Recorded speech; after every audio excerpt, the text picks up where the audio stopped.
Welcome to Penrose Learning, where we make understanding easy. You start now, park, set the brake, and disconnect the negative battery terminal to avoid shorting when you handle bulbs or connectors.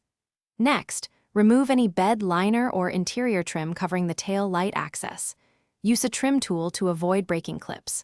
Once you expose the access panel, take out screws with a T20 driver and keep fasteners in a labeled container so reassembly is fast and error-free. You now unbolt the housing.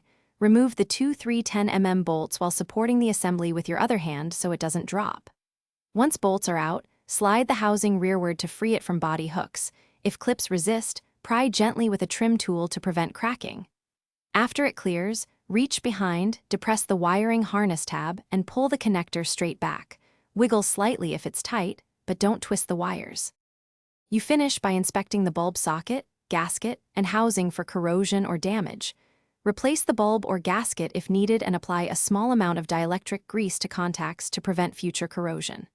Once good, reconnect the wiring harness, align housing tabs with the body, and tighten the bolts snugly. Avoid over-tightening that can crack the lens. Finally, reconnect the negative battery terminal and test brake, turn, and reverse light.